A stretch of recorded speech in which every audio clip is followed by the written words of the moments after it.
प्यारे बच्चों, मैं अहमद तंजीम एमएसआई इंटर कॉलेज गोरखपुर से आज आपके समक्ष कक्षा 12 विषय जीव विज्ञान का अध्याय 5 जो कि वंशागति एवं विविधता के सिद्धांत हैं का भाग 1 प्रस्तुत करने जा रहा हूं। बच्चों, इस वीडियो में हमको वंशागति के बारे में पढ़ना है। ये देखना है कि लक्षण एक पीढ़ी से दूसरे पीढ़ी में किस प्रकार जाते हैं, किन नियमों का पालन करते हैं। साथ ही साथ हमको विविधताओं के बारे में भी देखना है, यानी एक ही प्रजाति के अलग अलग जीवों के बीच में जो अंतर पाए जाते हैं उसको भी देखना होगा। तो बच्चों, इससे पहले कि मैं इस वीडियो को शुरू करूं, इस पाठ को शुरू करूं, आइए सबसे पहले इस पाठ के कुछ प्रमुख बिंदुओं को देख लेते हैं जो हमको इस पाठ में, इस वीडियो में पढ़ना होगा। बच्चों, इस वीडियो को जब हम शुरू करेंगे तो सबसे पहले हम आनुवंशिकता या वंशागति के बारे में देखेंगे कि लक्षण किस प्रकार एक पीढ़ी से दूसरे पीढ़ी में जा रहे हैं। चूंकि आनुवंशिकता या वंशागति ये एक पीढ़ी से दूसरे पीढ़ी में लक्षणों का जाना समानताएं बनाए रखती हैं, फिर भी आपस में विभिन्नताएं पाई जाती हैं, तो इसलिए हम विभिन्नताओं के बारे में पढ़ेंगे। और आनुवंशिकता या वंशागति ये दोनों टॉपिक हमारे जीव विज्ञान की जिस शाखा के अंतर्गत आते हैं उसको जेनेटिक्स कहा जाता है, आनुवंशिकी कहा जाता है, तो इसका एक आइडिया लिया जाएगा। साथ ही साथ आनुवंशिकी पे जो सबसे प्रमुख कार्य किया गया है वो ग्रेगर जॉन मेंडल ने किया है, तो इनका एक छोटा सा संक्षिप्त परिचय देखा जाएगा। और मेंडल ने अपने प्रयोग के लिए जिस पौधे का चुनाव किया, उस पौधे को इन्होंने क्यों चुना, इसके बारे में देखा जाएगा। और मेंडल ने जिन नियमों का प्रतिपादन किया है उन नियमों को देखा जाएगा। ये 3 नियम हैं जो यहाँ लिखे हैं: लॉ ऑफ डोमिनेंस, प्रभाविता का नियम, पृथक्करण का नियम, लॉ ऑफ सेग्रीगेशन, और स्वतंत्र अपयूहन का नियम, लॉ ऑफ इंडिपेंडेंट असॉर्टमेंट। इतना पढ़ने के बाद ये वीडियो हमारा लगभग समाप्त हो जाएगा, परंतु अंत में 2 बड़े इंपॉर्टेंट टॉपिक, बैक क्रॉस पूर्वज संकरण और टेस्ट क्रॉस परीक्षण संकरण, ये दोनों बचेगा, तो इसको कंप्लीट किया जाएगा। और ये आज के हमारे टॉपिक है जो हमको इस वीडियो में देखना है। तो आइए बच्चों, आज हम सबसे पहले अपना पहला टॉपिक स्टार्ट करते हैं जिसको आनुवंशिकता या वंशागति कहा जाता है। वंशागति, लक्षणों का एक पीढ़ी से दूसरे पीढ़ी में जाना। बच्चों, आपने अपने चारों तरफ देखा होगा कि शेर का बच्चा हमेशा शेर की तरह होता है, हाथी का बच्चा हाथी की तरह होता है। ऐसा क्यों है? ऐसा इसलिए है क्योंकि माँ बाप से लक्षण बच्चों में जा रहे हैं, और माँ बाप से लक्षणों का बच्चों में जाना वंशागति कहलाता है, आनुवंशिकता कहलाता है। और जो लक्षण माँ बाप से बच्चों में जाते हैं उनको आनुवंशिक लक्षण या विशेषक कहा जाता है, जेनेटिक ट्रेट्स कहा जाता है। ये वंशागति पीढ़ियों के बीच में समानताएं बनाए रहती हैं, इसीलिए मनुष्य के बच्चे मनुष्य जैसे ही होते हैं। परंतु उसके बाद भी अगर आप अपने परिवार में देखिएगा तो आपको अपने परिवार में माँ बाप, भाई बहन, अपने रिश्तेदारों के बीच में आपस में अंतर दिखाई देगा जिससे हम उनको पहचान सकते हैं। इन अंतरों को विभिन्नताएं कहा जाता है। आइए एक नज़र विभिन्नताओं पर भी डाल लेते हैं। विभिन्नता किसे कहते हैं? एक ही जाति के 2 जीव कभी भी समान नहीं होते, उनमें कुछ ना कुछ अंतर अवश्य पाया जाता है और यही अंतर विभिन्नता कहलाता है। विभिन्नताएं हम अपने जीवन काल में अर्जित करते हैं और ये विभिन्नताएं लैंगिक जनन, प्राकृतिक वर्ण, उत्परिवर्तन आदि के द्वारा हमारे जीवन में आती हैं, पीढ़ी दर पीढ़ी जमा होती रहती हैं और हमारे बीच में अंतर को बढ़ाती चली जाती हैं। और एक समय ऐसा आता है जब नई पीढ़ी का विकास होता है। इसीलिए कहा जाता है विभिन्नताएं जैव विकास के लिए कच्चा माल हैं। और ये विभिन्नताएं जो हम अपने जीवन काल में अर्जित करते हैं, ये विभिन्नताएं 2 प्रकार की होती हैं। एक वो विभिन्नताएं जो हम अगली पीढ़ी में ट्रांसफ़र करते हैं, स्थानांतरित करते हैं, और एक वो विभिन्नताएं जो अगली पीढ़ी में ट्रांसफ़र नहीं होती हैं और हमारे जीवन काल में हमारे साथ ही समाप्त हो जाती हैं। तो इस प्रकार विभिन्नताएं 2 प्रकार की हैं। एक सोमैटिक वेरिएशन या कायिक विभिन्नता, ये वो विभिन्नताएं हैं जो हमारे साथ ही समाप्त हो जाएंगी, ये अगली पीढ़ी में नहीं जाएंगी। दूसरी विभिन्नता जिसको जननिक विभिन्नता कहा जाएगा, जर्मिनल वेरिएशन कहा जाएगा, ये विभिन्नताएं अगली पीढ़ी में जाती हैं। तो बच्चों, यहाँ तक आते आते हमने 2 टॉपिक देखा। एक हमने देखा वंशागति और दूसरा देखा विभिन्नता। चूंकि जीव विज्ञान की जिस शाखा के अंतर्गत ये दोनों टॉपिक पढ़े जाते हैं उस शाखा को जेनेटिक्स कहा जाता है या आनुवंशिकी कहा जाता है या आनुवंशिक विज्ञान कहा जाता है। तो अगर आपसे कोई पूछे जेनेटिक्स क्या है, आनुवंशिकी क्या है, तो आप बता सकते हैं कि लक्षणों का एक पीढ़ी से दूसरे पीढ़ी में जाना तथा आपस में जो हमारे विभिन्नताएं हैं इनकी जो पढ़ाई है उसको जेनेटिक्स या आनुवंशिकी कहा जाता है जीव विज्ञान की वह शाखा जिसके अंतर्गत जीवों में आनुवंशिक लक्षणों की वंशागति तथा जनक एवं संतति में पाए जाने वाली विभिन्नताओं एवं समानताओं का अध्ययन करते हैं, उसे आनुवंशिकी कहा जाता है। आनुवंशिकी शब्द का सबसे पहला जो प्रयोग किया गया था वो बेटसन द्वारा सन 1905 में किया गया था। आनुवंशिकी में जो सबसे प्रमुख कार्य किया गया है वो ग्रेगर जॉन मेंडल द्वारा किया गया है, इसीलिए इनको फादर ऑफ जेनेटिक्स भी कहा जाता है। जब आनुवंशिकी की शुरुआत हुई, जब ग्रेगर जॉन मेंडल ने आनुवंशिकी के नियमों का खोज किया, उसके बाद तकरीबन 1930 तक जो भी कार्य हुआ वो केवल मेंडेलियन जेनेटिक्स पर ही काम हुआ, परंतु 1930 के बाद फिर मॉडर्न जेनेटिक्स का उदय हुआ और आज आप मॉडर्न जेनेटिक्स को हर जगह पाएंगे। आप इसको मेडिसिन यानी चिकित्सा के क्षेत्र में देखेंगे। जीन थेरेपी बहुत ही पावरफुल टेक्निक जो हम आगे पढ़ेंगे भी, जीन थेरेपी के रूप में पीसीआर, पॉलीमरेज चेन रिएक्शन, ये सारे टॉपिक आगे हमको पढ़ना होगा। साथ ही साथ बहुत सारी ऐसी दवाएं जैसे इंसुलिन, हिपेरिन, उनका बनना इसका आधार जेनेटिक्स है। साथ ही साथ अगर प्रौद्योगिकी को देखेंगे, बायोटेक्नोलॉजी को देखेंगे, तो पूरा का पूरा प्रौद्योगिकी बायोटेक्नोलॉजी जेनेटिक्स पर ही बेस्ड है।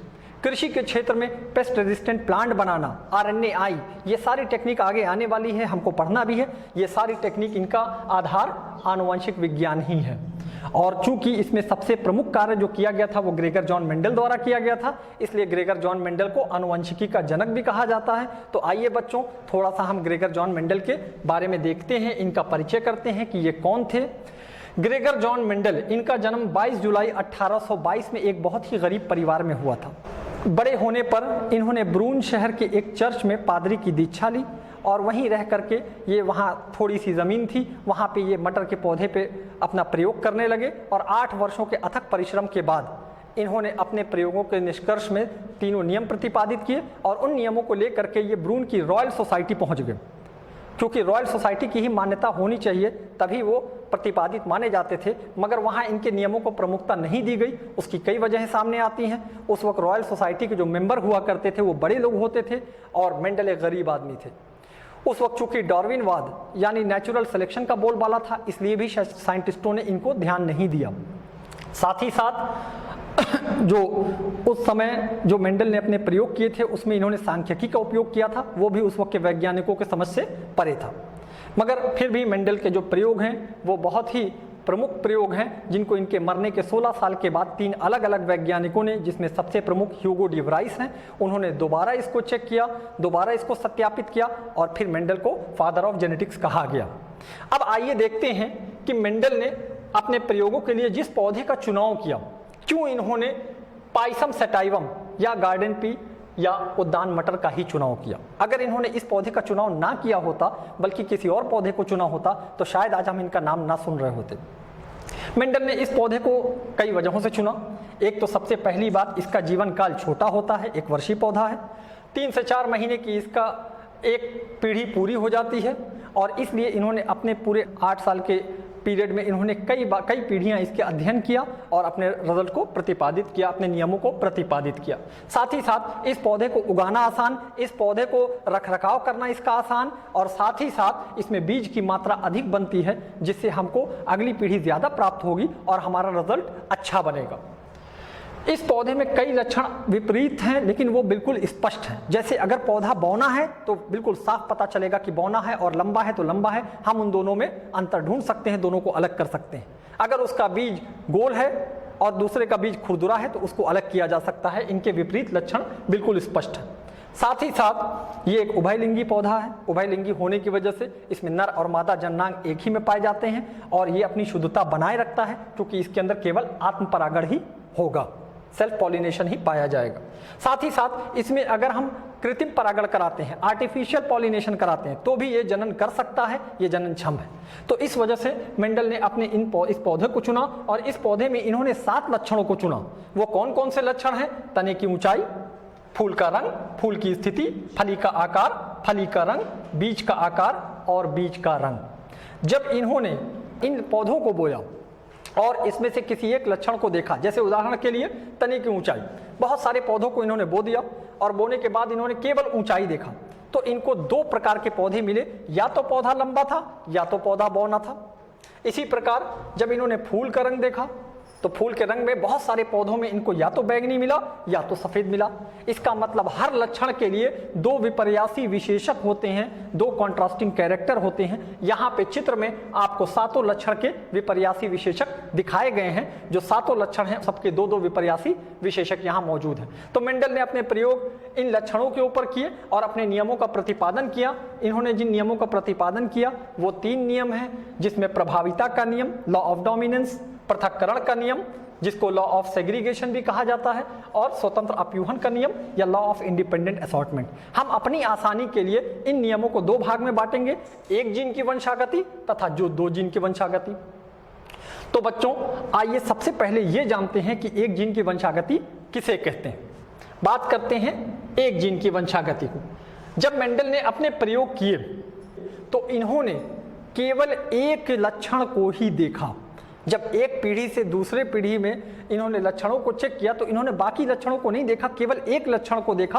और चूंकि इन्होंने केवल एक जीन की ही, एक लक्षण की ही वंशागति का अध्ययन किया तो ऐसे क्रॉस को एक संकर संकरण या मोनोहाइब्रिड क्रॉस कहा जाता है। एक जोड़ी विपरीत लक्षणों वाले नर व मादा में संकरण को एक संकर संकरण कहते हैं। और जब कभी ऐसी वंशागति कराई जाएगी जिसमें एक ही लक्षण का अध्ययन किया जाएगा तो ऐसे अध्ययन को एक जीन की वंशागति कहा जाता है। उदाहरण के तौर पे अगर मान लीजिए हमने लक्षण ले लिया तने की लंबाई। तने की लंबाई में बहुत सारे पौधों को बोया तो हमको 2 तरह का पौधा मिला, लंबा और बौना। ये विपर्यासी लक्षण हो गए। और अगर ये पौधा लंबा है तो ये पौधा लंबा क्यों है? क्योंकि इसके अंदर कोई केमिकल, कोई फैक्टर कुछ ऐसा होगा जो इसको लंबा बना रहा। अगर ये पौधा बौना है तो बौना क्यों है? क्योंकि इसके अंदर भी कुछ ऐसा होगा जो इसको बौना बना रहा। मेंडल ने उसका नाम कारक रखा, लंबे वाले के लिए कैपिटल टी, जिसके अंदर कैपिटल टी होगा वो लंबा बनेगा, और जिसके अंदर स्मॉल टी पहुंचेगा वो बौना बनेगा। तो कैपिटल टी और स्मॉल टी इन दोनों को अलील कहा जाएगा, क्योंकि ये दोनों फैक्टर एक ही लक्षण को रिप्रेजेंट कर रहे हैं। इसलिए कैपिटल टी और स्मॉल टी एलील कहलाएंगे। एलील किसे कहते हैं? एलील या एलिलोमॉर्फ, जोड़ों में स्थित 2 विरोधी या विपरीत लक्षण। देखिए दोनों जोड़ों में हैं मगर विरोधी हैं, विपरीत हैं। इनको एलिलोमॉर्फ कहा जाएगा या एलील कहा जाएगा। उदाहरण के लिए कैपिटल टी स्मॉल टी या कैपिटल वाई स्मॉल वाई, जो अभी हम आगे देखेंगे। तो आइए बच्चों इनके प्रयोग को देखते हैं, परंतु इनके प्रयोग पे जाने से पहले कुछ और शब्दावलियां आने वाली हैं, उन शब्दावलियों को देख लेते हैं, क्योंकि बिना उन शब्दावलियों के हम इनके प्रयोगों को समझ नहीं पाएंगे। सबसे पहले बात करते हैं समयुग्मजी, होमोजाइगस। अभी हमने देखा कि लंबाई के लिए 2 अलील थे, capital T small T. Capital T लंबा बना रहा था, स्मॉल टी बौना बना रहा था। चूंकि मेंडल ने जिस पौधे को चुना वो डिप्लॉयड पौधा है और उसके अंदर जीन जोड़ों में रहते हैं, इसीलिए अलील को 2 बार लिखा जा रहा है। अगर दोनों अलील, किसी पौधे में दोनों अलील एक जैसे हैं, जैसे कैपिटल टी या स्मॉल टी, अगर दोनों अलील एक जैसे हैं तो इस कंडीशन को कहा जाएगा होमोजाइगस या समयुग्मजी। लेकिन अगर दोनों अलील अलग अलग हैं, एक कैपिटल टी दूसरा स्मॉल टी, तो इस कंडीशन को कहा जाएगा विषम युग्मजी या हेटेरोजाइगस। साथ ही साथ जब इन्होंने 2 विपरीत लक्षणों वाले पौधे लिए और उनके बीच में निषेचन कराया, तो निषेचन कराने पे जो F1 पीढ़ी में जो पौधा बना उसको संकर कहा जाएगा, और इस प्रोसेस को, इस प्रक्रिया को संकरण कहा जाएगा। और जो संकर होगा उसमें दोनों विपरीत लक्षणों वाले अलील एक साथ आ जाएंगे। साथ ही साथ बच्चों इसके बाद फिनोटाइप और जीनोटाइप 2 और इंपॉर्टेंट शब्दावलियां हैं। फिनोटाइप यानी अगर फिजिकल अपीयरेंस, अगर हम बाहर से पौधे को देख रहे हैं तो देख रहे हैं पौधा लंबा है या बौना है, परंतु अंदर से जीन क्या है ये हमको नहीं मालूम।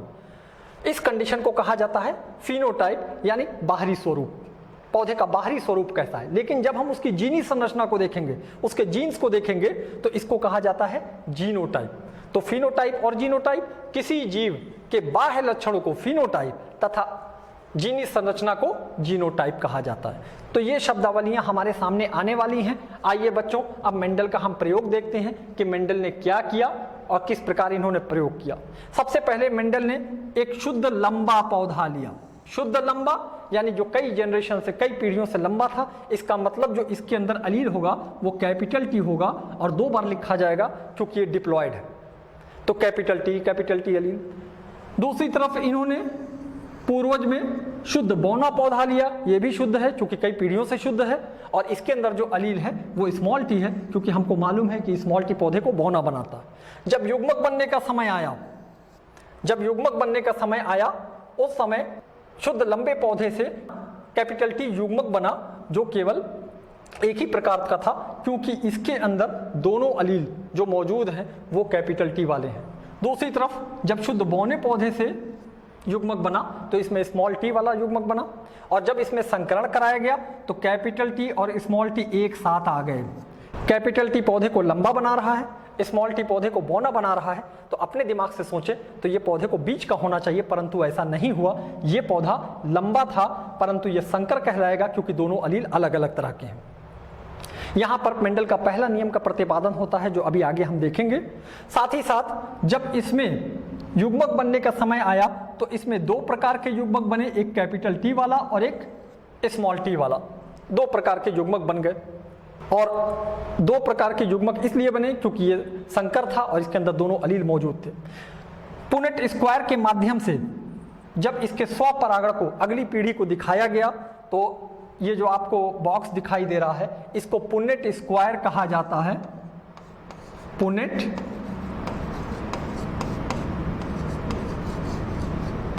स्क्वायर, इसको पुनेट स्क्वायर कहा जाता है, और इसकी सहायता से हम जीनोटाइप और फिनोटाइप की गणना करते हैं। तो यहाँ पर हमने दोनों अलील ले लिए और यहाँ पर भी वही अलील ले लिए क्योंकि ये एक स्वपरागण हो रहा है, इसी की जैसी जीनी संरचना वाले पौधे से या स्वयं से इसको क्रॉस कराया जा रहा है।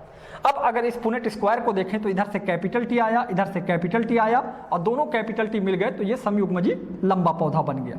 साथ ही साथ इसे इधर वाला देखें तो इधर से कैपिटल टी ऊपर से स्मॉल टी दोनों मिल करके एक साथ आ गए तो ये संकर लंबा यानी विषमयुगी लंबा बन गया। इसी प्रकार तीसरा वाला भी विषमयुगी लंबा, परंतु चौथा वाला समयुगी बौना पौधा बन गया। ये समयुगी क्योंकि इसके अंदर दोनों अलील एक जैसे। अब अगर इससे हम इसकी जीनोटाइप और फिनोटाइप की गणना करते हैं तो फिनोटाइप अनुपात यानी दिखने में कैसा है, लंबा है कि बौना है, तो हमको तीन लंबे दिखाई दिए, 1 2 3। जीन कैसी है उससे मतलब नहीं है, केवल इनके ऊपर से कैसे दिखाई दे रहे हैं, बाह्य स्वरूप कैसा है। तो 3 लंबे पौधे मिले और एक बौना मिला, इसको कहते हैं फिनोटाइप अनुपात, फिनोटाइपिक रेशियो।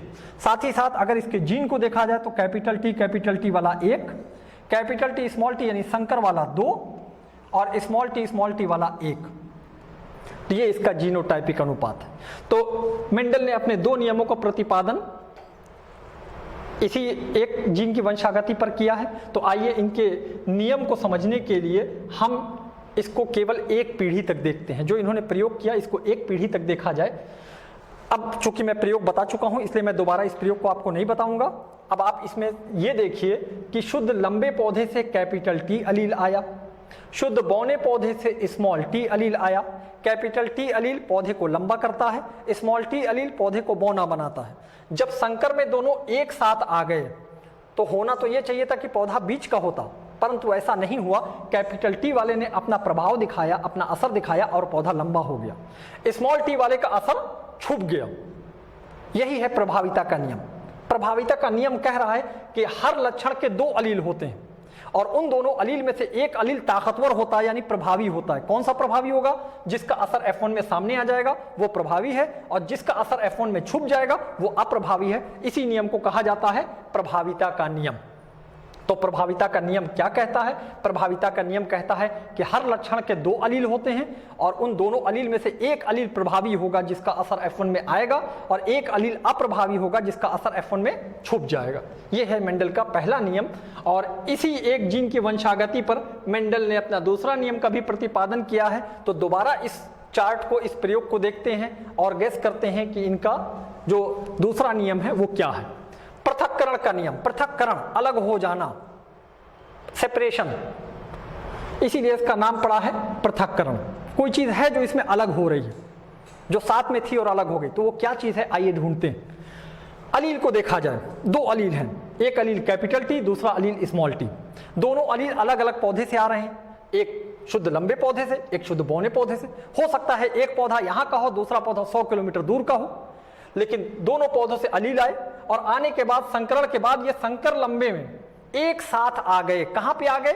एक ही कोशिका के अंदर, एक ही केंद्रक के अंदर, क्रोमोसोम्स पर आमने सामने बहुत ही निकट आ गए। इतना निकट आ गए कि इनको मिक्स हो जाना चाहिए था, लेकिन उसके बाद भी ये मिश्रित नहीं हुए, मिक्स नहीं हुए। और जब युग्मक बनने का समय आया तो एक दूसरे से ऐसे पृथक हो गए जैसे एक दूसरे को पहचानते ही ना हो। इस अलील के पृथक होने को कहा जाता है पृथक्करण का नियम। चूंकि यहाँ पे जो अलील अलग हो रहे हैं और गैमीट शुद्ध हैं, इसलिए इसको गैमीट की युग्मक की शुद्धता का नियम भी कहा जाता है। तो आइए पृथक्करण के नियम को देखते हैं। पृथक्करण का नियम क्या कहता है? पृथक्करण का नियम क्या कहता है? एक संकर में उपस्थित एक लक्षण के दो कारक कभी भी मिश्रित नहीं होते, बल्कि युग्मक निर्माण के समय एक दूसरे से पृथक हो जाते हैं। इस नियम को कहा जाता है पृथक्करण का नियम। यानी ये नियम युग्मकों के, यानी ये नियम एलील के पृथक होने का नियम है। इसी नियम को पृथक्करण का नियम कहते हैं। बच्चों, मुझे उम्मीद है आपको ये समझ में आया होगा। अब आइए हम दो जीन की वंशागति देखते हैं। क्योंकि मेंडल ने अपने कुछ प्रयोग दो जीन की वंशागति यानी दो लक्षणों के साथ भी किए हैं। जैसे आपको यहाँ दिखाया गया है दो लक्षण। अभी तक केवल एक लक्षण हमने देखा था, परंतु अब यहाँ हम दो लक्षण को देखेंगे और देखेंगे कि क्या दो लक्षण एक साथ जब एक पीढ़ी से दूसरे पीढ़ी में जाते हैं तो क्या ये एक दूसरे पर प्रभाव डालते हैं। तो ऐसी वंशागति जिसमें दो जीनों का अध्ययन किया जाएगा, ऐसी वंशागति को द्विसंकर संकरण या डाई हाइब्रिड क्रॉस कहा जाएगा। डाई हाइब्रिड क्रॉस, दो जोड़ी विपरीत लक्षणों वाले नर व मादा में संकरण को द्विसंकर संकरण या डाई हाइब्रिड क्रॉस कहते हैं। और इसमें उदाहरण के लिए एक बीज का रंग एक लक्षण, बीज का आकार दूसरा लक्षण।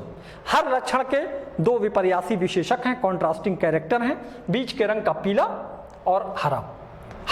पीला प्रभावी है, हरा अप्रभावी है। पीले के लिए एलील कैपिटल वाई, हरे के लिए एलील स्मॉल वाई। इसी प्रकार बीज का आकार, दो विपर्यासी विशेषक, गोल और झुर्रीदार। गोल प्रभावी, झुर्रीदार अप्रभावी। गोल के लिए एलील कैपिटल आर, झुर्रीदार के लिए स्मॉल आर। अब इन्होंने अपने उसी प्रयोग को जो हमने अभी पढ़ा है उसी प्रयोग को दोहराया, परंतु उसको अब दो जीन की वंशागति के रूप में इन्होंने देखा। तो आइए इनके दो जीन की वंशागति को समझते हैं। इन्होंने शुद्ध पीला गोल बीज लिया, शुद्ध जो कई पीढ़ियों से शुद्ध था। पीला एक लक्षण, गोल दूसरा लक्षण। पीले के लिए कैपिटल वाई, गोल के लिए कैपिटल आर। इसी प्रकार इन्होंने शुद्ध हरा झुर्रीदार लिया, हरे के लिए स्मॉल वाई और झुर्रीदार के लिए स्मॉल आर। जब युग्मक बना तो कैपिटल वाई में से एक युग्मक इधर आया और स्मॉल कैपिटल आर में से दूसरा एलील युग्मक के अंदर आ गया। साथ ही साथ जब हरा झुर्रीदार में युग्मक बना, स्मॉल वाई में से एक और स्मॉल आर में से एक एलील युग्मक में आ गया। और F1 पीढ़ी में संकर के अंदर जो इसका जीनोटाइप आया वो capital Y capital R small R आ गया। और जब इसमें युग्मक बने तो जो एलील युग्मकों में गए वो capital Y small Y capital R और स्मॉल आर, जो भी पॉसिबल जीनोटाइप बन सकते थे युग्मक के अंदर वो बनाए गए।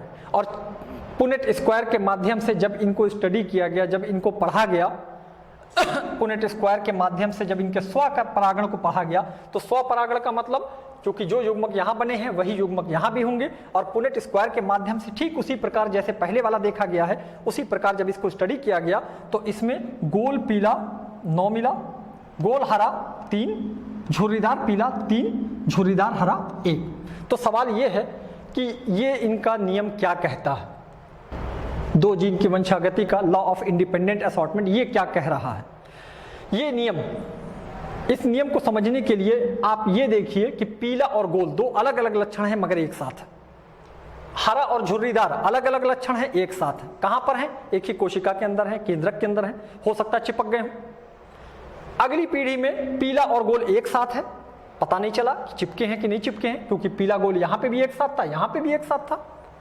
परंतु जब अगली पीढ़ी आई तो अगली पीढ़ी में हमने देखा कि गोल हरे के साथ चला गया है, एक लक्षण दूसरे के साथ चला गया है। इसका मतलब जो दो या दो से अधिक लक्षण जब एक पीढ़ी से दूसरे पीढ़ी में वंशागत होते हैं तो एक दूसरे पर प्रभाव नहीं डालते हैं, और इनका एक दूसरे पर प्रभाव ना डालना इसी को कहा जाता है स्वतंत्र अपयूहन का नियम।